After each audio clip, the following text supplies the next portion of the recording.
Hello everybody, I am the Solo Gamer, and welcome back to Civilization 5 in a brand new series. Now, this series I've tried to do before, I'll be honest. We went like 14 episodes, and I had to stop it. It had nothing to do with the actual gameplay, but mostly outside stuff. But anyway, we're redoing the France Vox Populi series. As you can tell from the title, we are playing with the Vox Populi mod, which is the community balance patch for Civilization 5. And it changes quite a bit of the game, so if you're not familiar with Community Balance Patch, or Vox Populi as it's now known, then please stick around, you might like it. I mean, Civilization 5 has stopped development, so there's nothing else coming out for this game, but it is a great game. So having something continually update is actually a really good thing, in my opinion. So I'll just explain the mods here real quick. So we have the Community Balance Patch, which fixes a lot of bugs that the developers just didn't care about fixing, I guess. AI improvements, optimization, stuff like that, as well as the overhaul, which adds a bunch of new buildings, a bunch of new units. It just fixes a lot of things and adds a whole other... It's like an expansion in itself, really. We also have the City-State Diplomacy mod, which changes a lot with city-states. It's no longer easy to buy a city-state. You have to send units to that city-state, like envoys and stuff like that. It's actually really interesting, so we're going to play with this one. We have the Civ 4 Diplomacy mod, which adds a lot of things like vassalage, and what else? What was in Civ 4? Tech brokering. So you can now trade techs, or sell techs, depending on whatever you want to do. More luxuries, that just adds a whole lot more luxuries to the game, and this just makes it all compatible. Now, it does have the enhanced user interface, which I liken to be very, very ugly. It's a very ugly UI mod, but I can't play without it now. You know, it gives you so much more information. It's really, really good, even though it doesn't look very well. We're also playing with a couple different flavor mods. This doesn't change much of the gameplay, but it does add a little bit of flavor to kind of help progress the series. So we have the Civ Names by policy. So this basically changes your empire name, depending on what policies you choose. It's basically like, it changes your government, kind of. Not really. It's just a name, right? And you'll see what that does once we get into game. We also have the faster aircraft animations mod, which basically just makes aircraft much faster than they already are, because aircraft are really slow late game. So if there's a war that's taking place between two major powers and they both have aircraft, it's going to take a hell of a long time to get through. Flag promotions, you can see the promotions above the unit's name. It's absolutely great. And I think, yep, we have one more. We have Meaningful City-State Colors, which... Oh, no, we have two more. Sorry. We have Meaningful City-State Colors, which actually changes the colors of city-states depending on their type. So they're all going to be grouped up together. Militaristic city-states are going to have the same color, so you'll be able to easily identify them. And the R.E.D Modpack, which actually changes a lot. It changes the base unit models to make it more realistic to the country that you're playing as. So as France, we're going to have more North Germanic kind of units until we get into the real, like, France era, and we start getting units that are based solely on what they look like back in France, whenever they, were around. And this happens with every single Civ. So you'll have Japanese units that look exactly like Japanese units, you know what I mean? It's a really, really great mod. It also makes them a little bit smaller, so that they look better, in my opinion. And that's it. So, that's it. There's a lot of mods here, and it is kind of overwhelming, but trust me, these aren't that big of mods. Well, they are, but just trust me. They're great. They're great mods. One of the only problems I have with using all these mods is that it takes a freaking long time to get through that mod screen, and where it configures the game, it's freaking long, alright? That's the one thing I hate about all this, but the mods, I mean, they're just fantastic. They're really, really good, and I can't really play without them anymore. Like, it's just a whole different experience, and I love it. Regardless, we're getting into the game now. So let's go into Setup Game. We're going to go up to King difficulty. We're going to play on Huge, Fractal. We're going to play with France, obviously, Napoleon. And France's unique ability is Riches of Conquest. So 50% of capital culture counts as tourism during Golden Ages. And when you conquer a city, we steal the great works from the owner and gain a temporary boost to culture and production.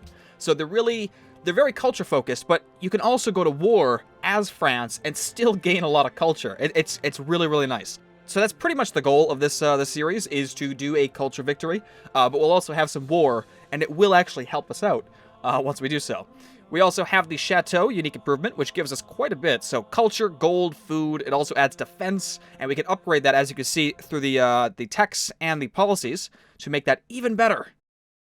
We also have the Musketeer, which is the unique improvement for France, obviously. It replaces the Tercio. Now, the Tercio is something that replaces... Wait. So, Vox Populi... Obviously, I'm going to keep saying it, adds quite a bit. It adds new units to use and stuff like that. But the Tercio was originally Spain's unique unit. And right now it's kind of confusing. But it replaces, like, the musketmen in the normal game. Either way, we'll get it eventually, and we'll find out what it replaces. So we're going to go into Advanced Setup. We're going to take a look at this stuff. No time. I hate time victory. Absolutely stupid. We are going to enable the event system. We're going to play with, like, what, 10 civs? So we have 12 right now. We're going to get rid of 2. Just so the game doesn't lag later on. So I think that's it. So we have Fractal, Huge, King, Standard, and Ancient. We have Science, Domination, Cultural, and Diplomatic on. We have the event system on, which is definitely going to be fun. And we have no tech brokering, which allows us to not trade techs we don't have. Which I don't know why we'd be able to do that anyway, but either way, yeah, we're ready to go. So anyway, without further ado, let's get into the game. Long life and triumph to you, First Consul and Emperor of France, Napoleon I, ruler of the French people. France lies at the heart of Europe. Long has Paris been the world center of culture, arts, and letters. Although surrounded by competitors and often enemies, France has endured as a great nation. Its armies have marched triumphantly into battle from one end of the world to the other, its soldiers and generals among the best in history. Napoleon Bonaparte, France yearns for you to rebuild your empire, to lead her once more to glory and greatness, to make France once more the epicenter of culture and refinement. Emperor, will you ride once more against your foes? Can you build a civilization that will stand the test of time? I sure as hell hope so. Alright, so again, we have Riches of Conquest, which is going to help us with culture, the Musketeer, and the Chateau. Again, a lot of these, the unique stuff for France will come in later on. It won't play a factor in the early game. So the early game is going to be us trying to establish an empire, hopefully culturally from the beginning. But if not, we'll definitely make up for that with the chateaus and conquest, hopefully. So let's open up our tech tree. Let's take a look at the land around us. We have a lot of jungle, which is tough. Jungle is tough because it's hard to kind of work through, build cities and all that stuff. But, I mean, there's some cocoa. That's the only resources I see around here. Yeah, we're going to cross the river this way. Okay, so we have 2 cocoa. That's good. I mean, I guess we could settle right here. The problem is, I can't move right now. If I go on any one of these tiles to move my city, I'm going to waste a turn. So, I'm just going to settle right here. And the problem, like I said, is this is going to go very, very slow because of the jungle. Although, we're going to get a shitload of food right off the bat. Yeah, let's do it. I'm okay with this. Alright, so Paris has been founded. We're going to work on a scout, a monument, and then a shrine.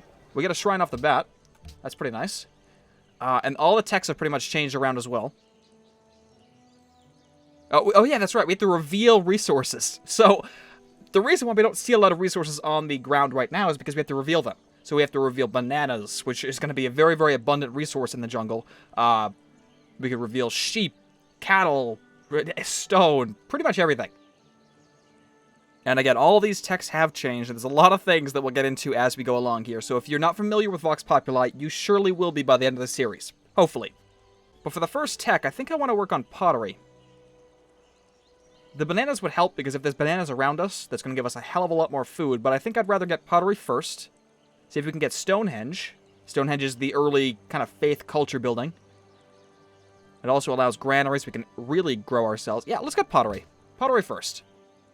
Alright, let's get our scout. Let's explore the area, see where we are. Oh, there's some jade down here. So, okay, that's early culture right there. That's really nice. It provides 2 production and 1 culture, and then 1 culture once you build a mine on top.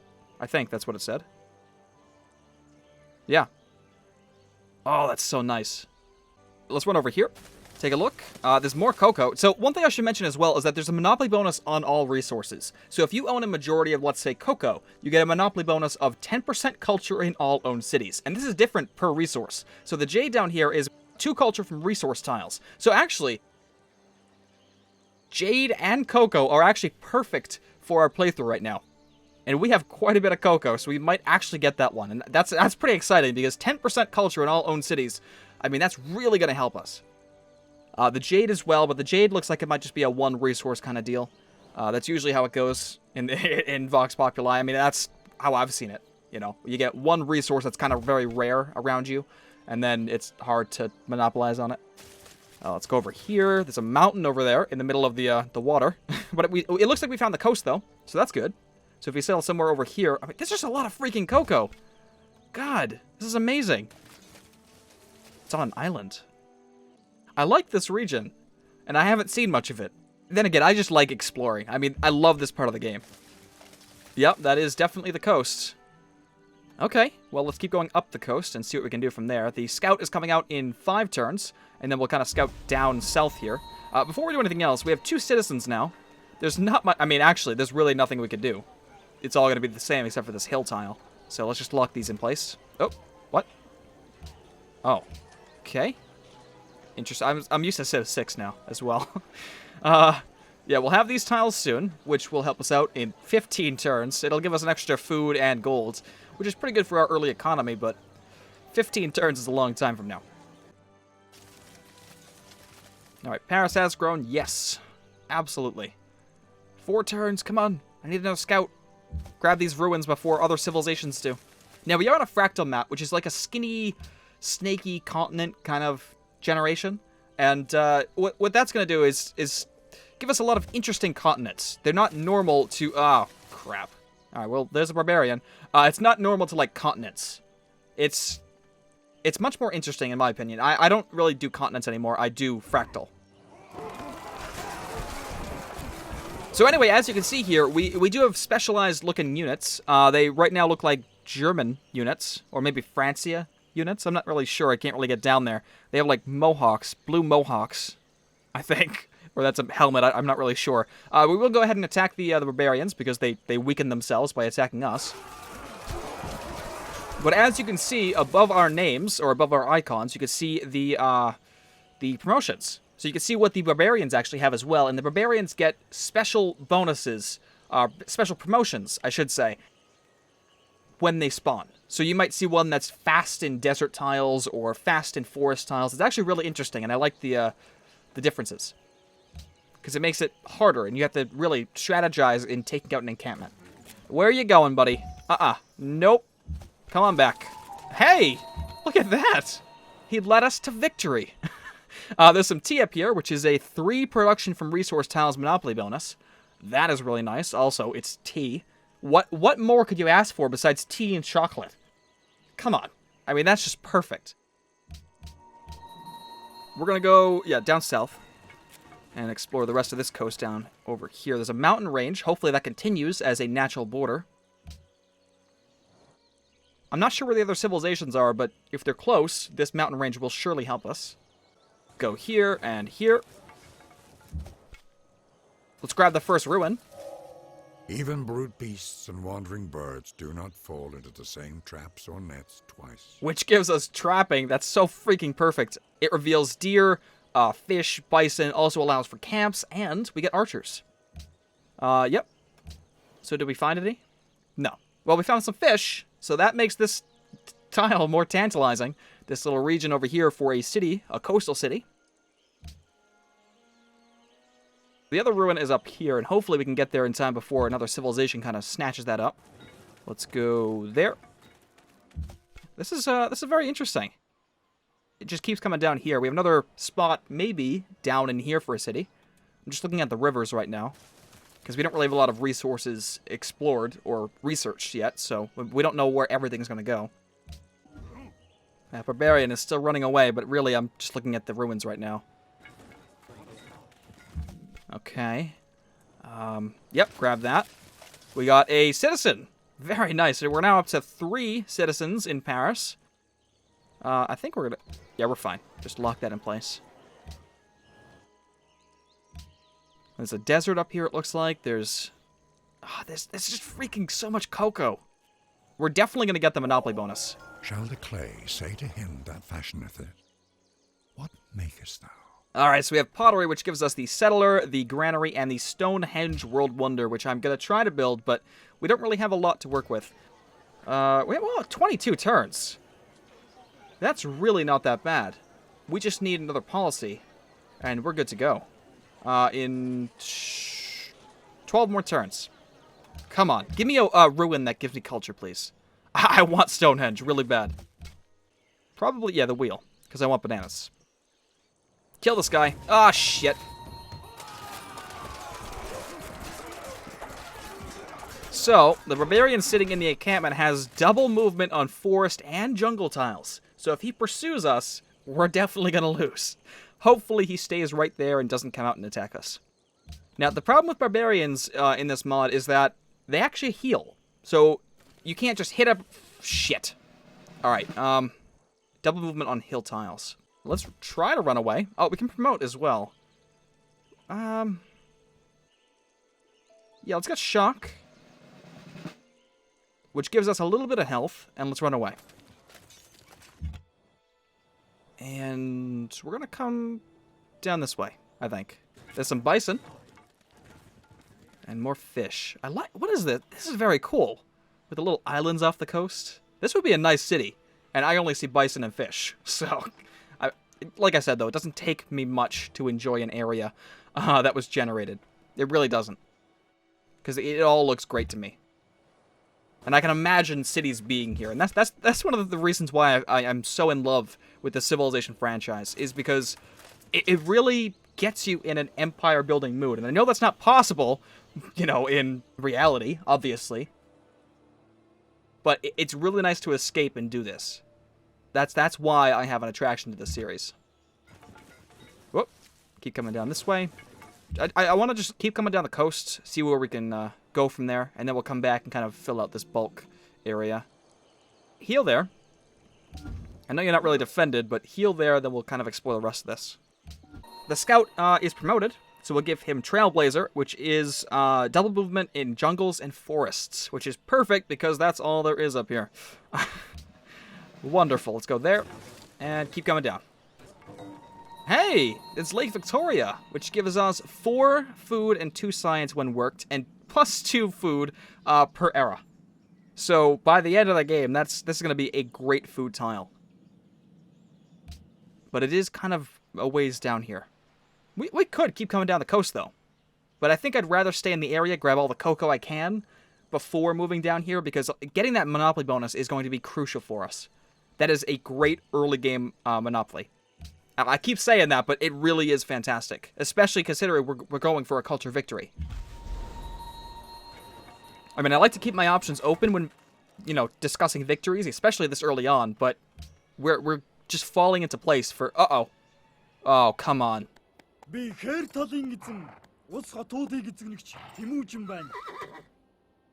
Wonderful! It's Genghis! Oh, great! Okay, alright, yeah, so it's Elder Genghis Khan of the Mongolian tribe. And this is the Civ Names by policy. So normally it'd just say Genghis Khan of Mongolia, but tribe is added to the government, and also a title is added based on what policies he has. So right now it's going to be very early, it's going to be like barbarian kind of stuff. So we're all just tribes, or chiefdoms, or whatever they are. Welcome! Yo. Yeah, this is going to be freaking wonderful. Where are you? Oh, why are you coming from the north? Damn it, Genghis. I'm always placed next to early game freaking conquerors. I hate it. Hey, there's Cahokia. Awesome, which is a mercantile city-state. They have lapis and jewelry. That's pretty nice. Okay. Are we the first ones to meet you? Looks like not. So there's another civilization around here as well, which is not so good. Borders of Paris have grown to the cocoa, so we'll lock that in place. Absolutely. I would buy this, but yeah, I'm going to buy it. Screw it.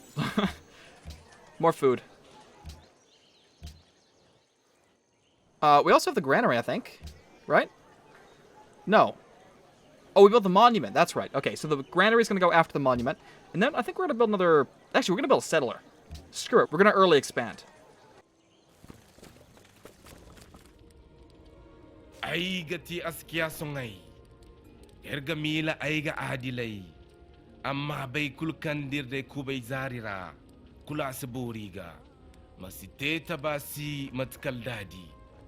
Why are you doing this to me? Why are you freaking doing this to me, game? I have a perfect start, and you're gonna ruin it by giving me Warmongers on my border. God damn it. I can't believe this. Wonderful. Well, it's nice to meet you, Askia. Let's be friends, not enemies. Please, for the love of God. Oh my, I can't believe that. We met Kizzle, which is a culture city-state. That's good to know early on. They give us a piece of treasured art, a gift worth of 4 culture. Well, thank you.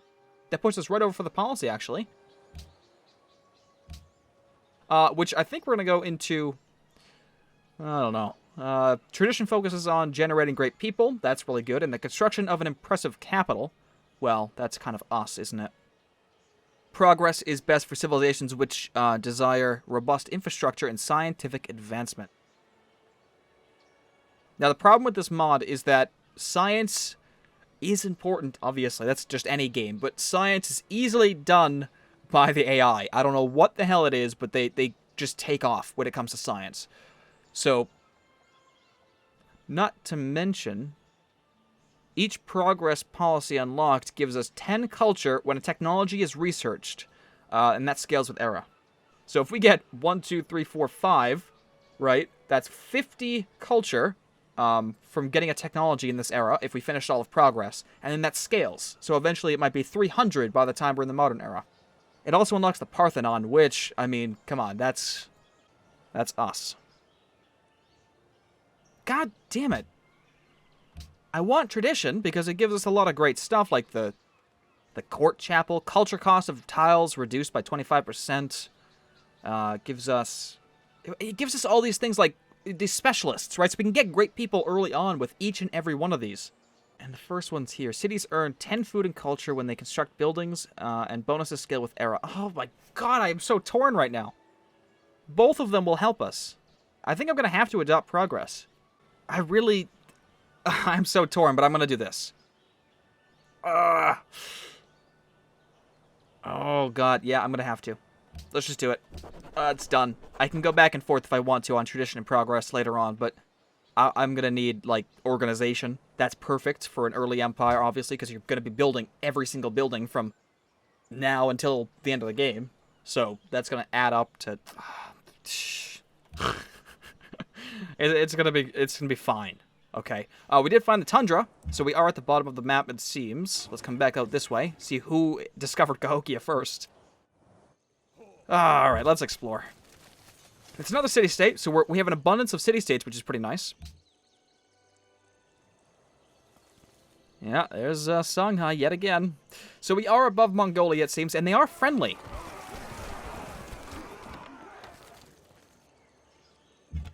I don't know why, but I like it. So we have 3 techs, they have 2 and 4. So we're kind of still in the same area. Once we start getting libraries and stuff, that's where you see the major difference there.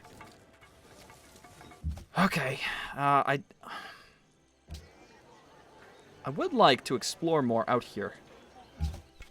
So let's meet you. And then, oh, Prague. Hey, culture city-state again. 4 culture, perfect. They have lapis as well.